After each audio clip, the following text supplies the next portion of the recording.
Welcome everybody to another episode of Prem de la Creme. The World Cup has started. Two games down. We got a couple of games to preview as well. We got obviously Canada versus Bosnia coming up tonight in the next hour. We got USA versus Paraguay, and we got Qatar versus Switzerland. That will be taking place tomorrow. We're going to be previewing those games. We're going to be reviewing South Africa, their opening game against Mexico, and then we're also going to be reviewing South Korea against Czech Republic. Okay, World Cup. We all have World Cup fever. We are well and truly in the World Cup. Before we get into it, I'm going to welcome my esteemed panel. We're going to go to my right, and that's going to be Pav. How are we doing, Pav? Doing great, doing great. First slate of games yesterday, very fun. Two top results right there. We're going to get into them. Maybe not for these two guys, but there's also a big game today. It's the PAV Derby, Bosnia versus Canada. Can't wait to sink my teeth into that one too. And the USA versus Paraguay later today. We're going to get into everything for you guys and give you the best coverage possible. 100%. And then we also got Max Saeed. Max Saeed is in the building. How are we doing? Not the best, not the best. It's been a frustrating, 1.5 days, but always glad to be with the panel and excited to get into the previews and the reviews. Not the South Africa one, but yeah, we'll see. But I think that is where we're going to be starting, though. So obviously, before we get into any previews, we will be reviewing the first two games, and let's start off with the curtain raiser. So we did touch on it slightly yesterday. Obviously, instant reactions. We've all slapped on it now. Maybe we'll be a bit more. What's the word I'm looking for? Less judgmental. Because I know for myself personally, I was giving shots left, right, and center. But now let's go to Mac first. Mac, South Africa. We all had high expectations heading into this game. Hugo Broos with his own identity, but not sticking to it. I mean, what was your take on the game yesterday? I said it yesterday. I'm gonna stick by it today. Embarrassing, totally embarrassing. The most frustrating thing is, it's not that we lost. The most frustrating thing is we lost without our identity, without the structure. This is what we've been saying for a long, long time. Like South Africa is coming back to its best because we actually have a structure in place, and Bruce is making it happen. But yesterday, everything went out of the window. 8 minutes into it, oh, we shafted our own selves. That's how bad it is. I know you said you slept on it. No, but I'm still fuming with anger within myself. So it's better that I be a bit humble and softer tone because if I have to explode, it's gonna be bad, lad. It's gonna be bad. No, I mean, I went to work today, right? Like into the office, and the tone around the office. Some people that don't even watch football, right? But they felt like I said yesterday, I've heard it secondhand embarrassment. It's because now, if you have to go on holiday overseas and you tell people, they ask you, "Oh, where are you from?" "Oh, I'm from South Africa." "Oh, Satole." Like they're gonna know us for that now. Like that's how embarrassing it's gonna be. Pav, what is your take on the game as well? From a not From a patriotic view. neutral perspective, I was rooting for Mexico, my continental brothers. I had them winning this game 2-0. That's exactly what they did. Just the better team. They have that perfect blend of youth in somebody like Gilberto Mora, who didn't start but came on. They've got experience, guys like Raul Jimenez, who got his first World Cup goal yesterday. And then they have guys like Quinones, who opened the scoring just on form in the Saudi League. I think 33 goals. He was the top scorer, and you consider the amount of names in that league. It's a very impressive feat. And they have somebody like Aguirre, who I think is going to be a big theme of this World Cup, is willing to both be pragmatic and, when it calls for it, open up as well in the game. And I think that's one thing that South Africa, the way that you guys describe how South Africa typically play, them going away from those principles, I think really hurt them.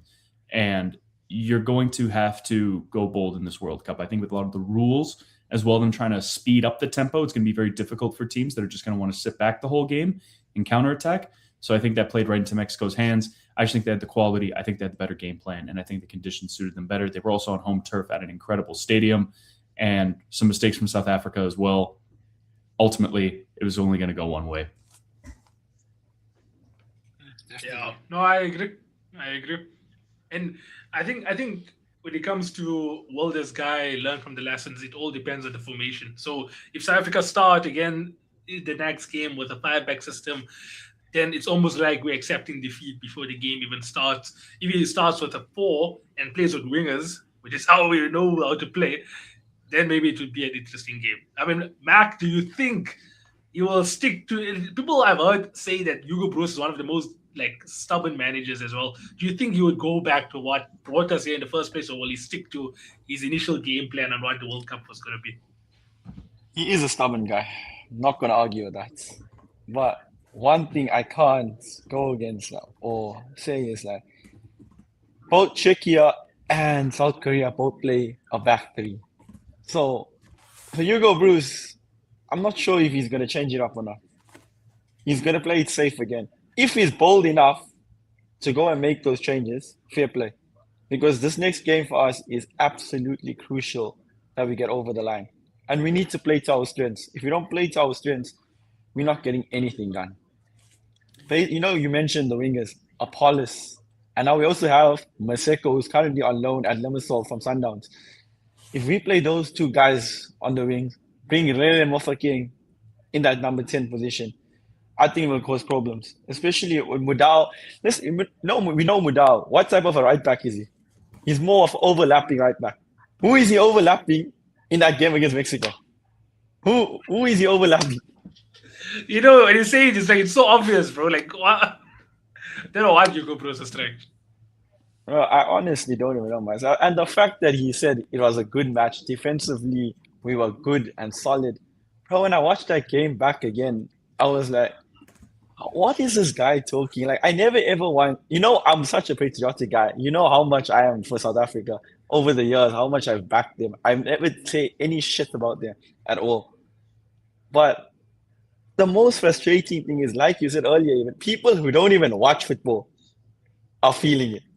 They don't even watch football and they are feeling it. So imagine us as fans who's been watching them for a couple of years on the rise and then going and playing in that fashion. It really hurts. I'm not gonna lie, it really hurts. But hopefully we can scratch it out and do something in the next match. I think if you're Yep. going to go expansive and shift back to what got you in the World Cup in the first place, Czechia is the ideal opponent. I said during the immediate reaction, maybe try and shut up shop, rely on them not being as strong creatively. But the more I think about it, the lack of threat that they showed against South Korea, you don't have much to lose. So go for it. Yeah. Try and be a little bit more expansive. I think if anything, South Korea are the team that would hurt you in behind if you tried and played that more expansive style. If you can nick some kind of result, I still have you guys finishing fourth. But, I mean, you have to try and hedge your bets at least a little bit. And I think if you're going to try and go for it and be bold, Czechia would be the preferable opponent to do that against rather than South Korea. Yeah. I mean, Definitely. let's talk about that game. Let's talk about that game now as well. So obviously, we as South Africans would have ideally loved for a draw to happen, so that there's even more of a chance. South Korea ended up winning the game 2-1. Huang In Boom, I don't know how you pronounce it. Boom, scored You a said it goal right. and also set up. Okay, lovely. Scored a goal and set up another as South Korea rallied obviously to beat Czech Republic 2-1. It was a lackluster first half, but then both teams obviously geared up, and then by the 59th minute, that was when Czech Republic scored after a long throw in into the penalty area. But as a whole, I think, yeah, you guys did analyze it. There are moments in both, like from both teams, that showed me that South Africa can probably get a result more against Czech than South Korea. But let's start off then with Pev. Pev, what did you make of the game between Korea and Czech Republic? Well, both teams set up with back threes. Both teams tried to play a more direct style in the first half. There was a lot of people trying balls in behind, trying to send the ball in the air and have it stick to the likes of Patrick Schick or other players.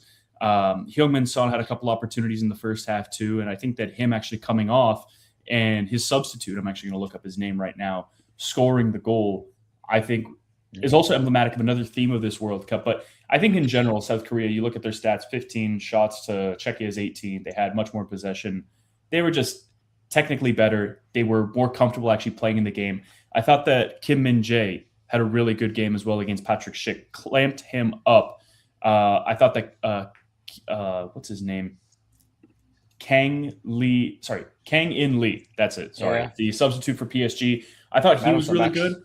Yeah, I thought he was either the man of the match or Hwang In-beom. One of the two. But just having players that are willing to take the ball, drive at others. Again, Hwang In-beom having the ball, passing it around, just taking ownership of the match, I think is going to be really emblematic in this World Cup, because we're going to see more than throughout club football this season.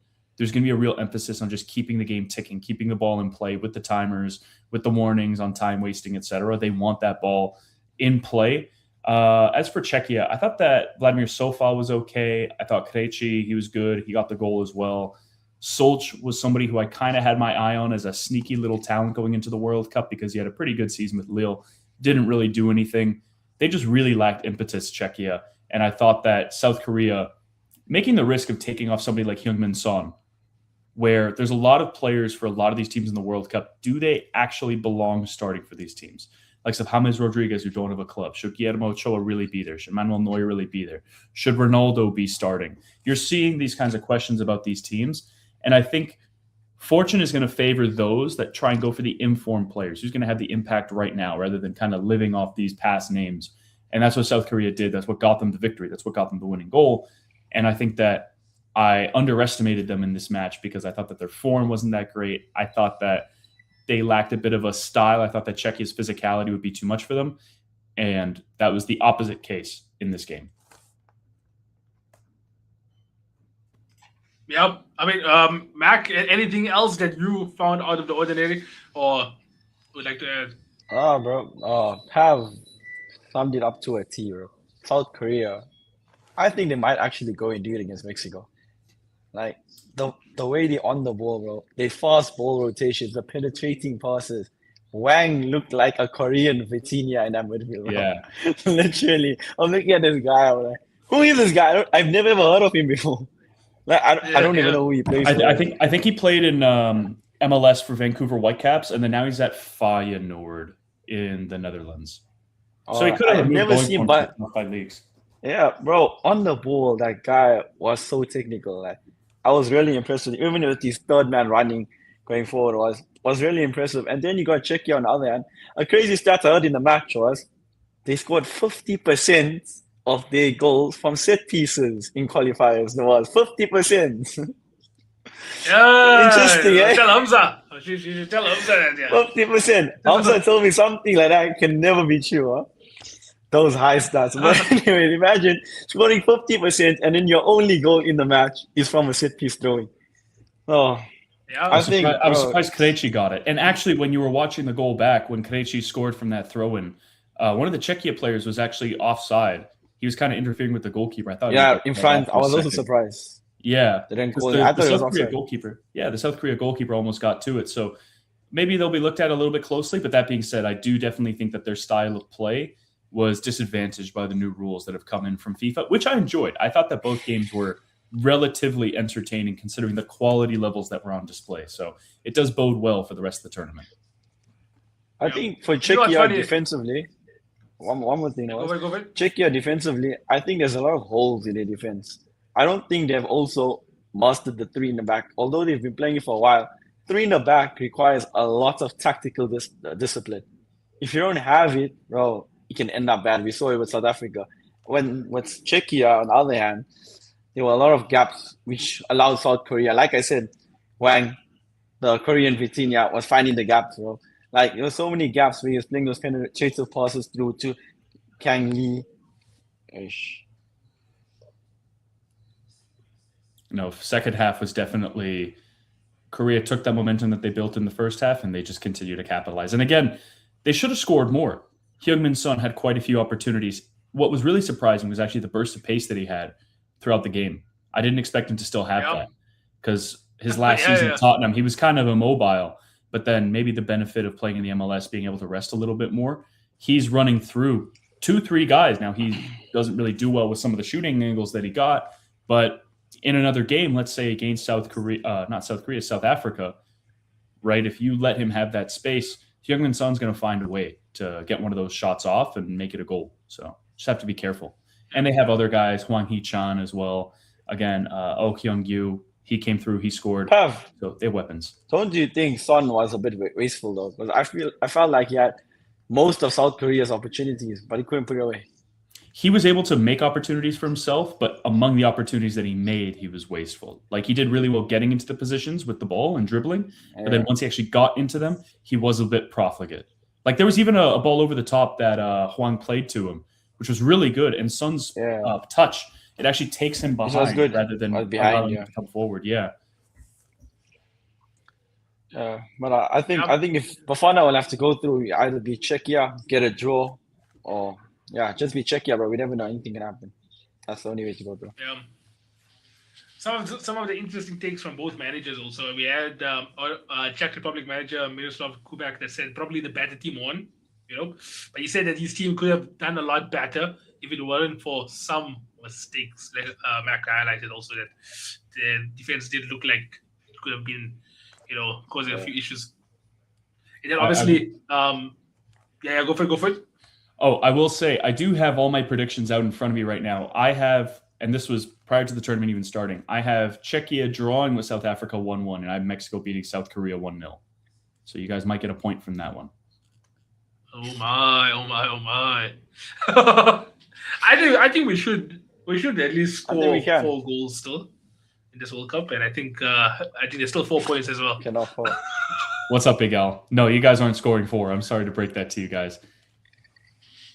I'm telling you, we just need a miracle. We need a miracle, but I think we have it in us to beat Czechia if we go back to the way we play. Yeah. If we don't, it's gonna be a long 2 games, boys. Long 2 games. Yeah, that's a great goal. What's happening? Yeah, so let's also talk about. Okay, so that was the 2 games that did happen already now in this World Cup. We got obviously 3 more games to preview. So let's start off with the PAV derby. Why not? Canada taking on Bosnia in the next couple of minutes. We got a team that's very exciting. A lot of people predicted Canada to actually go the furthest from all of the host nations as well. PAV, I'm sure you're not going to differ from that. But what's your take on Canada versus Bosnia? I am going to differ from that. I had Canada coming in 3rd in this group, but the more it approaches that match, I think to myself, it's going to be a 2-2 draw. I think the honors are going to be even. I had a lot of faith in Bosnia just because the path that they had to take to get to this World Cup was so difficult, the way that they proved themselves against Italy. I even think that they have some players in their team. Bayraktarevic, who was the U.S. national that defected over to Bosnia, he's very exciting. But I really like Alay Begovic. Now, a big thing going into this match is that Edin Dzeko is actually not starting. He was carrying an injury going into this World Cup. So it's going to be curious seeing just how Bosnia play without him. That being said, he also was injured against Italy too. He had to come off. Or I don't think he came off. I just don't think that he took a penalty because he was injured. But Bosnia, they're going to have height. They're going to have physicality. That's always going to be a guarantee. The question is, are their wingers going to show up, be an extra spark against Canada? That's going to be huge because with Canada, if you asked me 2 years ago during the Copa America where they got to the semifinals, I would say I think that Canada is going to win.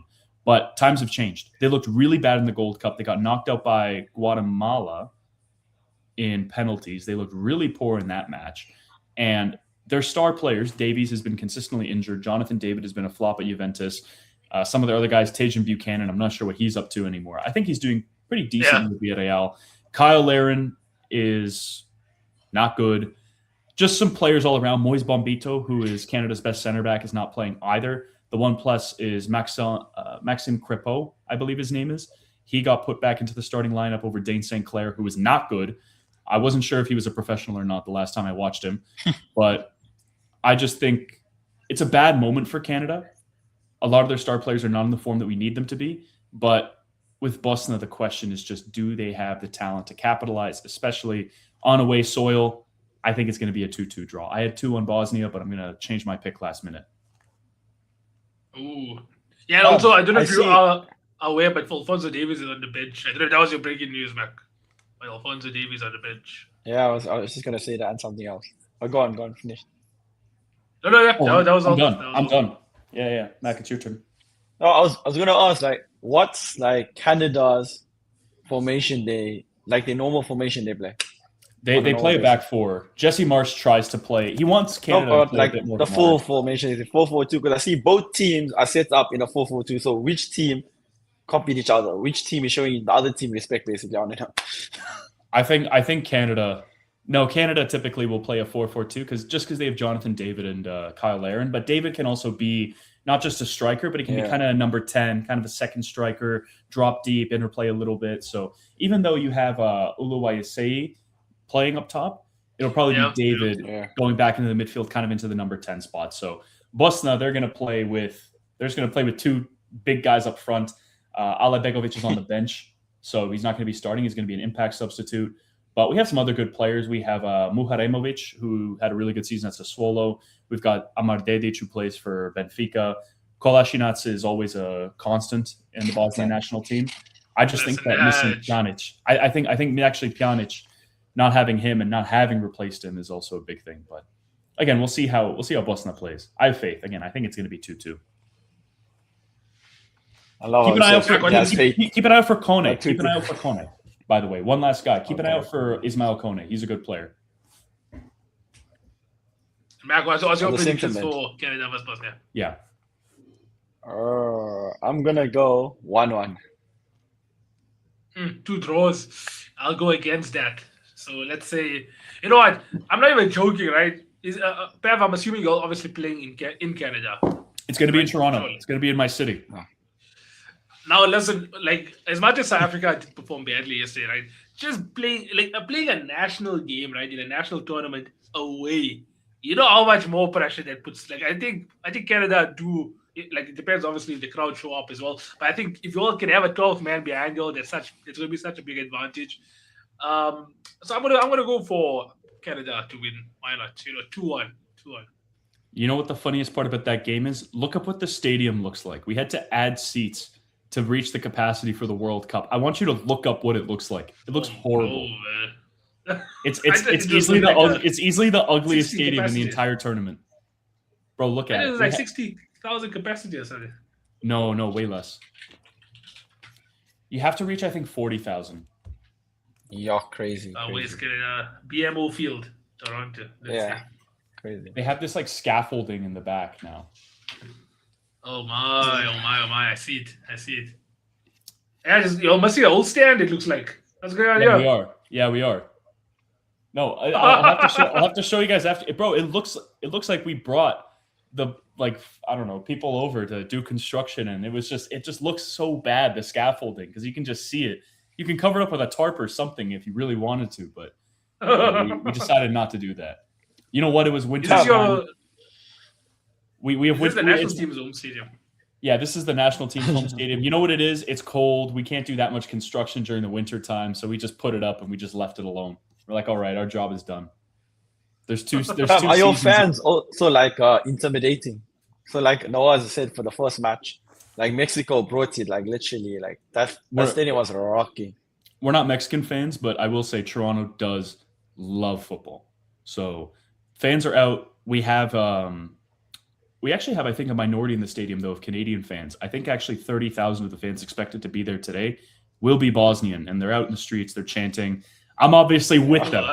I'm with them. I'm rooting for Bosnia today. I'm having my family friends over. Tom, so the real question is, why aren't you at this match?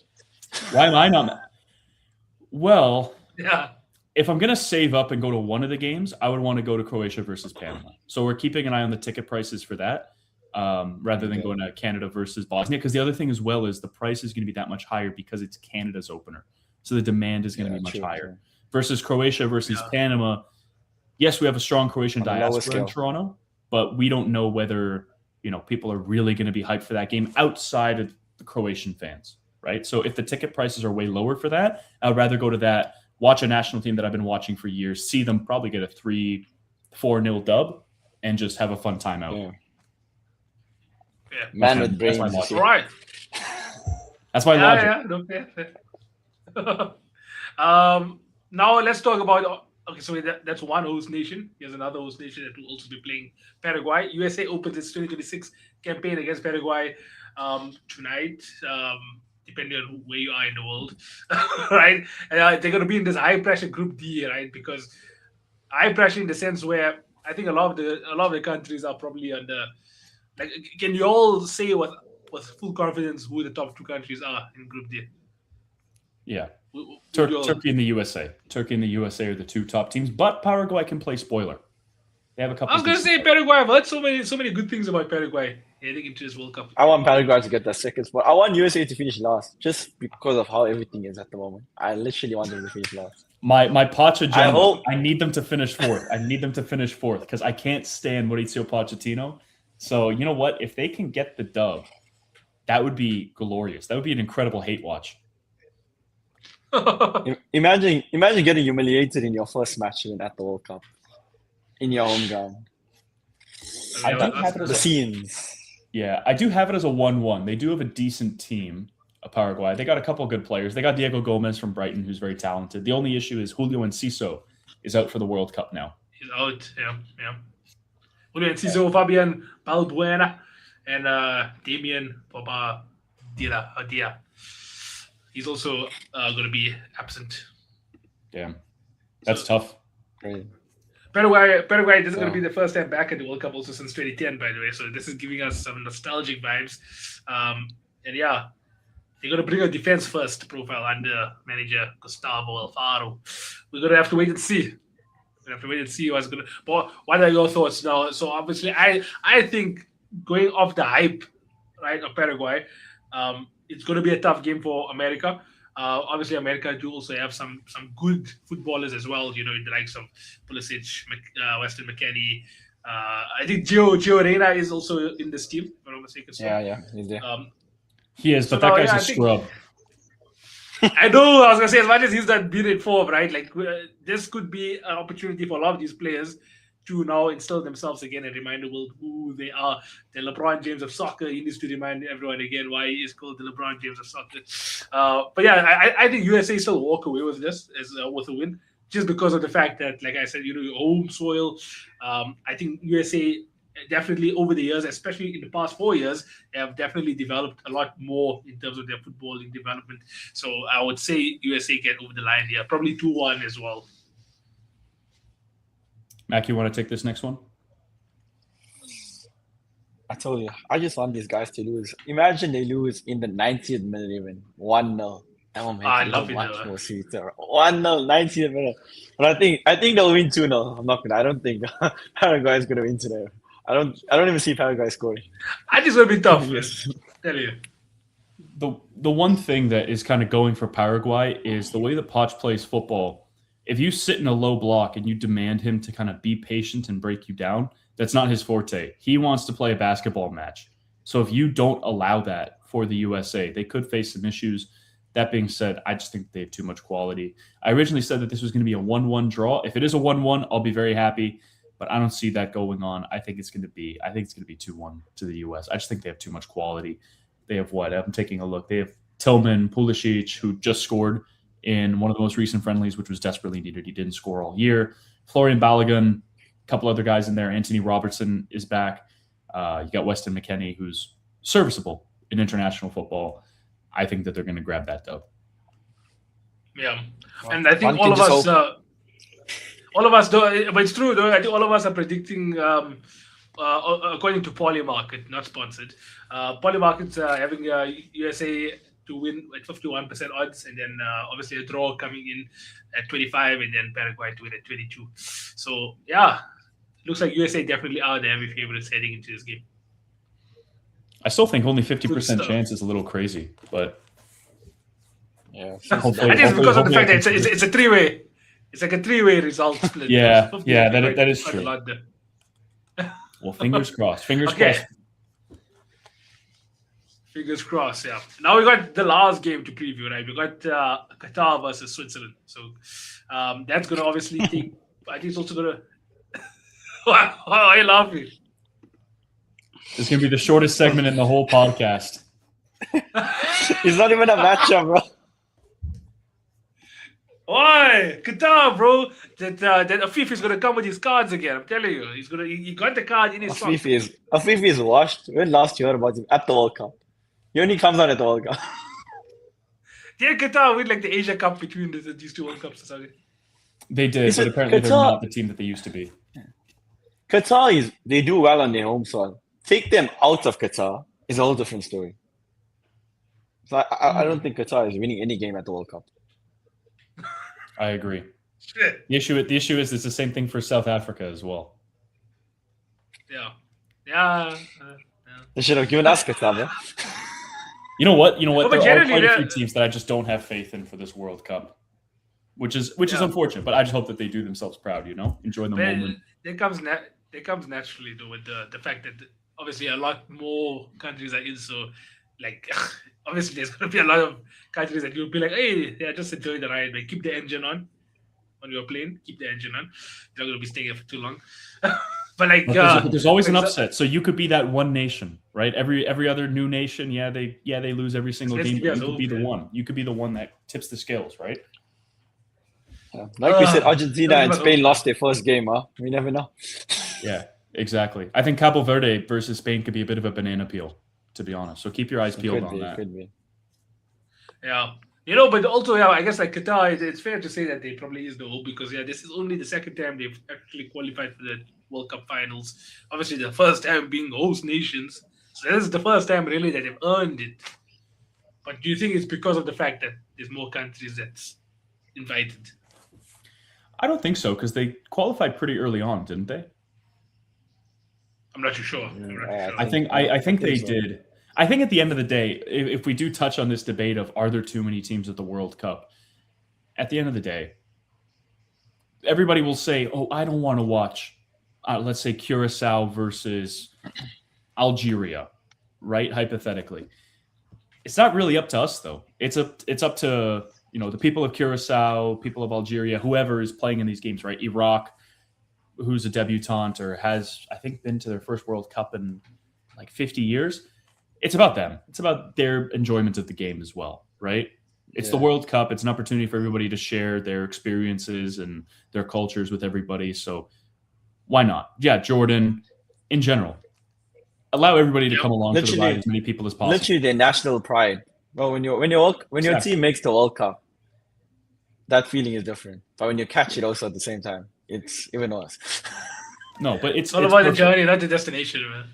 It's all about the journey. It's all about it's a perfect opportunity to showcase your country on the global stage. Now think about how many people now know about Curacao, right? People used to think of that as a drink condiment. Oh, blue Curacao. Everybody knows. Oh, it's actually a Dutch colony in the Caribbean. So with beautiful people and a football team in the World Cup, and they have amazing weather. Like you can just sell your country based off that. So, and if any of those countries nick a result, right? How huge is that for their national identity? So that's what it's about. I think when people try to get into the weeds about, should these teams really be here? I don't want to focus on that. I want to focus on the opposite. It's more people. It's a bigger party. It's even more fun. Yeah, at the end of the day, everyone is still on merit. It's not like they cheated their way to come through to the World Cup. Totally. Everybody deserves their spot. If they say, we're taking 42 teams, okay, every single one of those 42 teams, outside of Sweden, did what they could to make it there. Sweden got through on a technicality. Well, the European that should be Ukraine in there. That should be Ukraine. Absolute joke. What you call it? So now, obviously, we're mentioning also that this is Qatar's second ever participation. Switzerland, it's their 13th. I got the two numbers confused because actually in the last three tournaments they actually couldn't make it past the round of 16. So do you think now also from this Switzerland side, does this Switzerland side give you any hope that they can actually go past the round of 16, which would actually require more effort this time since there is a round of 32 as well? If the bracket's correct, they would face the third place team of the group with Belgium in it. So Belgium, Egypt, New Zealand, and Iran. So I have them winning that round of 32 game, but in the round of 16, if they win, and if the guys across from them win, it would be Switzerland versus Portugal. Oof. So it's a tough part of the draw for them. But Switzerland are one of those teams where they can definitely cause an upset. They've got experience. They've got young players. Manzambi is somebody to keep an eye out for. He might score a goal or two in that game tomorrow. So keep your eyes peeled. He was also Freiburg's one bright spot in the Europa League final against Aston Villa.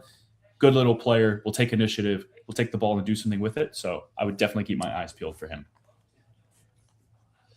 Both countries actually coming into this game not in the best of form. Also, in the last 1, 2, 3, 4, 5, 6. Oh my word! In the last 6 games for Qatar, 2 losses. Sorry, 2 draws, 4 losses. Switzerland winning only 2 also in the last 6. Obviously, we know which team is better. Okay, enough beating around the bush. Enough. We already know what the result's going to be. Let's just hear what the score lines will be. Pav, let's start off with you. What do you think the score line will be? Let me pull up what I had here. I had it as 4-0 Switzerland. So what I said in the prior to the show starting, I'm going to stick with it. I'm going to say 3-0 also. 3-0 Switzerland. Mac? I'm with you. I was 3-0. Let's be a bit humble. 3-0. It's not my who nation. knows? It's not my nation. It may be my prediction, but it's not my nation. So you know what? If they don't get it done, Yeah, a bit humble. Not on 3-0. 3-0. Unlucky Now Qatar. it's tough. I don't think there's anyone from Qatar here either way, so it's hard. Yeah, I think Arsenal here could be from Jordan. Is this the same Arsenal from back in the day, bro? Back in 2020? Yeah, it looks is. like it. I don't know, but he looks like Habibi. He got the whole kurta and everything. Habibi. He's representing Jordan. Hassan, yeah, Hassan's balling. Jordan. Shout out Hassan. Right. That's my dog. Yeah, day one Wow. for real, honestly. Oh yeah. But I think that's going to be our show done for today. We've reviewed the 2 games. We've given our previews as well with score predictions. So let's see who can get their score predictions correct. Make sure you guys do follow Prem de la Creme for more content that will be coming out. We're going to be live again in the next 2 days on the 14th of June, Sunday, and we'll be reviewing the games that we've just previewed and then previewing some games that I think there'll be actually more games as well to review in between this time, because if I'm not mistaken, tomorrow big game, Brazil and Morocco. That's a top 10 game. We're going to be reviewing that 100%. So make sure you guys follow Prem de la Creme, and we'll be live on the 14th of June. Any closing remarks? I'll throw it to Pav first. Can't wait to see what this rest of this World Cup has in store, and bring on the 4-game slates. They start tomorrow. That's when the World Cup is really going to turn into a true 24/7 football festival. We're going to have everything for you guys on Prem de la Creme. Stay tuned throughout this month and a little bit. We're going to give you guys the best content possible. 100%. And Max Saeed, what are we saying? Yes, I'm with Pav on that one. I'm excited to see this World Cup, even though there's no hype from outsiders yet. But these early morning ones for us is not doing it. So hopefully for those early mornings and the sacrifice we make to stay up, we get something out of it. So yeah, I'm looking forward. Hopefully the games will be good. Yeah, 100%. Yeah, guys, thanks so much for joining us. We'll see you guys on Sunday. Have a good evening. Bye-bye.